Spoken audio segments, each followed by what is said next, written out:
हमारे वार्ड में बहुत सारी समस्याएं हैं। नया वार्ड बना है, पहली बार ये जितने भी नए वार्ड बने लखनऊ में, उन वार्डों में एक ये नया वार्ड बना है। नया वार्ड बनने के कारण ये ग्रामीण क्षेत्र के सारे गांव इसमें सम्मिलित किए गए हैं। ग्रामीण क्षेत्र होने की वजह से इस वार्ड में बहुत सारी समस्याएं हैं, बहुत सारी ज़रूरतें हैं, जिनका निवारण करने के उद्देश्य से पार्षद पद के लिए हमारी पत्नी समाजवादी पार्टी से मैदान में उतरी हैं, जिससे कि लोगों की समस्याएं और उन ज़रूरतों को पूरा करने का काम है। हाँ, सभी हम शिक्षा के क्षेत्र से जुड़े हुए हैं। हमारी पत्नी जो पार्षद पद की प्रत्याशी हैं, वो 2 विद्यालयों की प्रधानाध्यापिका हैं और हम पेशे से अधिवक्ता हैं, जो समाज सेवा के कार्य करते हैं। लोगों की ज़रूरतें, उनकी आवश्यकताएं, उनके लिए मदद करने का काम सदैव करते हैं, चाहे वो थाने का काम हो, कोर्ट का काम हो, ज़रूरतमंदों की मदद करने का पूरा प्रयास करते हैं। समाज में हम समाज सेवा के उद्देश्य से आए हैं। समाज सेवा तो हम पहले भी कर रहे थे अधिवक्ता रहते हुए, लेकिन अगर हमको ये पद मिल जाएगा तो समाज सेवा करने में और लोगों की मदद करने में ज़्यादा आसान है।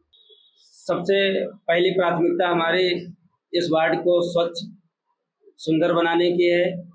रोडों का बहुत काम होना है, क्योंकि नई कॉलोनी विकसित हुई है। ग्रामीण क्षेत्र होने की वजह से नई आबादी, नई कॉलोनी बनी है। रोडों का काम बहुत होना है, नालियों का काम होना है, लाइट का काम होना है और विशेष करके स्वच्छता के ऊपर विशेष ध्यान देना है। इसी उद्देश्य से हम मैदान में हैं कि अगर हमें क्षेत्र की जनता इस पद के लिए चुनती है तो हम सबसे पहली प्राथमिकता में स्वास्थ्य, सफाई और रोडों और नालियों का निर्माण कराने का काम करेंगे।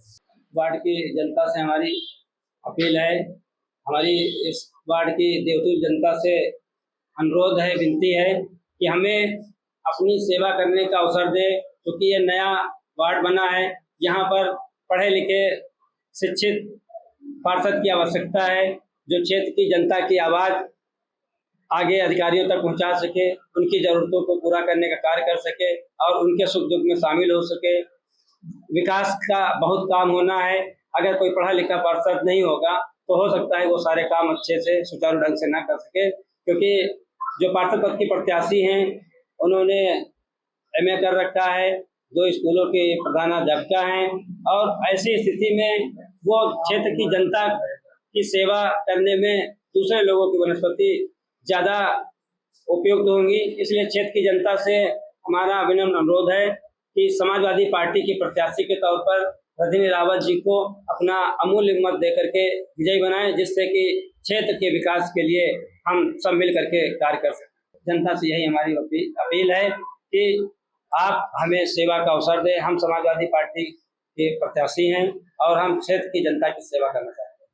पार्षद प्रत्याशियों में जितने भी कैंडिडेट अभी खड़े हुए हैं, मैंने देखा कि सबसे ज़्यादा डिजर्विंग कैंडिडेट रजनी रावत जी हैं, जो MA समाजशास्त्र से MA किए हुए हैं, पढ़े लिखे बैकग्राउंड से आती हैं और उनके पति एडवोकेट हैं पेशे से और वकालत कर भी रहे हैं। तो क्षेत्र में सबसे बड़ी समस्या है कि कोई गर्ल कॉलेज नहीं है। इस क्षेत्र में शिक्षा की तरफ किसी का ध्यान नहीं गया। अशिक्षित होने की वजह से जनता सही कैंडिडेट को चुन नहीं पाती है, इसलिए कि अशिक्षित है। सबसे पहली प्रायोरिटी इनकी ये होगी रामनाथ जी की कि शिक्षा का स्तर इस इलाके में ऊंचा करें। बाकी रोड, खड़ंजा, नाली वगैरह जो समाजवादी विचारधारा के या उनके पार्टी के लोगों की जो विचारधारा है उसके तहत काम तो विकास का करेंगे, लेकिन ज़्यादातर फोकस इनका रहेगा शिक्षा के क्षेत्र में। शिक्षा, सुरक्षा और स्वास्थ्य, ये 3 क्षेत्रों में ज़्यादा इनका रुझान रहेगा। स्वभाव से बहुत सरल आदमी है, बचपन से मेरा याराना है, जान पहचान है, एक ही गांव के हम लोग हैं। मेरे सामने उसने ग्रेजुएशन किया, फिर उसने LLB की और आज वकालत कर रहा है। और बहू आके यहाँ जब ब्याह के आई थी उसके बाद यहाँ ग्रेजुएशन इसने किया, फिर पोस्ट ग्रेजुएशन किया।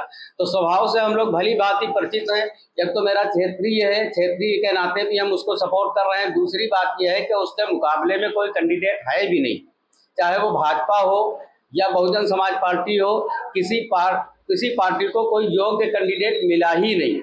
अभी आपका नया वार्ड बना है, नया वार्ड बनने से पूर्व में जो प्रधान रहे, सारी कमियां उन प्रधानों की कह ली जाए, और प्रधानों की कमियां बाद में पहले इस क्षेत्र के माननीय सांसद जी और माननीय विधायक जी की कमियां आपको हम गिनाते हैं। 2014 में लोकसभा का सांसद बनाया गया, 2019 में लोकसभा का सांसद बनाया गया, 2017 में विधायक बनाया गया, 2022 में विधायक बनाया गया, दिल्ली की कैबिनेट में मंत्री बनाया गया, और आज आप महिपत मुंह से जब आप जाइएगा जेहटा रोड, तो आप जाइए गांवों से अंदर की गलियों में, जब आप घुस के निकलेंगे तो अगर आप गिर जाएंगे तो आपकी हड्डी पसली टूट जाएगी, इतनी खराब रोडें सड़कें हैं। जब आप गांवों में घुसेंगे तो नालियां बजबजा रही हैं, आप 2 मिनट अगर उन नालियों के पास खड़े हो जाइएगा तो आप पूरी तरीके से, आपको दूसरे दिन निमोनिया हो जाएगा, कोरोना हो जाएगा, डेंगू हो जाएगा। और हम जिन मुद्दों को लेकर के क्षेत्र में जा रहे हैं, हमारे प्रमुख मुद्दे ये हैं कि जैसे ही हमारी पार्षद प्रत्याशी श्रीमती रजनी रावत जी चुनाव जीत करके आएंगी, हमारा सबसे प्रमुख मुद्दा होगा कि सबसे पहले क्षेत्र में हम एक बेहतरीन हॉस्पिटल बनवाने की कोशिश करेंगे, जो कि हम सरकार से मांग करेंगे, और हमारे क्षेत्र में एक बढ़िया मेडिकल कॉलेज बनना भी चाहिए, क्योंकि हरदोई, सीतापुर, शाहजहांपुर से आने वाले लोग जब तक मेडिकल कॉलेज जाते हैं तब तक उनका पेशेंट या तो बीमारी से रास्ते में ही मर जाता है, और या तो वो वहां तक पहुंच ही नहीं पाता है, क्योंकि इतना जाम लग जाता है आगे। इसलिए हम सब लोगों की मांग ये है कि क्षेत्र में बेहतर सड़कें, बेहतर स्वच्छ साफ सफाई की व्यवस्था, बेहतर स्कूलों की व्यवस्था कराई जाए। और आपने भी एक सवाल पूछा था कि क्षेत्र में कुछ डमी कैंडिडेट चुनाव लड़ रहे हैं जिनको हम उटकटुआ कहें। मैं आपसे कहना चाहता हूं कि जब हम भुट्टे की फसल खेतों में लगाते हैं, तो अगर भुट्टे को हम बचाने नहीं जाएंगे तो तोते उसको चढ़ डालेंगे, और तोते पूरे भुट्टे को खत्म कर देंगे, हमारे पास रह जाएगा खाली भुट्टे की डंडी। तो ये जितने इस समय क्षेत्र में उटकटुए घूम रहे हैं, इनको हम तोता समझ रहे हैं, और इनको मजबूत लाठी लेकर के हम लोग खेतों से हड़े हड़े करके भगाने का काम करेंगे। बहुत बहुत धन्यवाद। आप महिपत मऊ वाया लालनगर जब आप रोड जाएंगे, यहाँ पर बहुत केंद्रीय मंत्री जी हैं, विधायिका जी हैं, कभी उस रोड पर किसी की नजर नहीं गई, इतनी खराब रोड है। सरकार हमें कुछ न दे, हम सरकारों से ये मांग करते हैं कि शिक्षा, स्वास्थ्य और सड़क दे देवे। आम आदमी रोजी रोटी का जरिया कहीं ना कहीं से जुटा ही लेता है।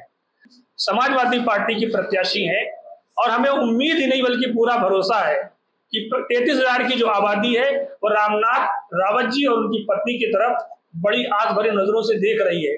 वो चाहती है कि जो प्रधानी में किसी की कमियां गिनाने के लिए हम लोग यहाँ नहीं बैठे हुए हैं। हमारा काम है कि हम आगे बढ़े, एक लंबी लकीर खींचे, कोई या दूसरा है और लंबी लकीर खींचे, क्योंकि ये शिक्षा क्षेत्र से जुड़े हुए हैं। इनकी पत्नी प्रबंधक है 2 स्कूलों की। आप 15 साल से पेशे से अधिवक्ता हैं। मैंने अपनी आंखों से बहुत सारे गरीब लोगों को फ्री ऑफ कॉस्ट मदद करते हुए आपको देखा, तो मेरे दिल में आपका मान सम्मान और बढ़ गया। हर बार से ये गढ़ सपा जीतती आई है, कभी ये सपा हार ही रही है ये गढ़ से। वार्ड तो अब बना है, जब विधानसभा का चुनाव होता था, विधानसभा में भी यहाँ सारे बूथ जीतती थी सपा, और आने वाले वक्त में यहाँ एक तरफा लड़ाई है, कोई लड़ाई में है ही नहीं। रामनाथ जी खुद एक अधिवक्ता है, और इनकी पत्नी जो है वो अध्यापिका है, 2 स्कूल चला रही है, और क्षेत्र में काफी चर्चा का विषय है कि एक पढ़ी लिखी महिला जो शिक्षा देने का काम कर रही है, अगर वो क्षेत्र के विकास के लिए अगर उनको जनता चुनती है इस वार्ड में, तो शिक्षा और स्वास्थ्य इन दोनों पे मजबूती से वो काम करेंगी, ऐसी आशा और विश्वास पूरे क्षेत्र को है। और मैं जो जा रहा हूँ क्षेत्र में, क्षेत्र की जनता भारतीय जनता पार्टी के छलावे और जुमले से परेशान है, चाहे वो ये नगर निगम के चुनाव हो या लोकसभा या विधानसभा में जो चुनाव हो चुके हैं उसमें सरकार बन चुकी है। आप देख रहे डबल इंजन की सरकार है, लेकिन रोडों की हालत बद से बदतर है, नालियों में पानी भरा हुआ है, कीड़े बिजबजा रहे हैं। तो ये विकास नहीं करना चाहते हैं, ये सिर्फ जो है जुमला फेंकते हैं। जैसे जुमला फेंका था 15 लाख क्या किसी को मिले या आपको मिले? मैं आपसे सवाल करता हूँ कि आपको 15 लाख मिले कभी?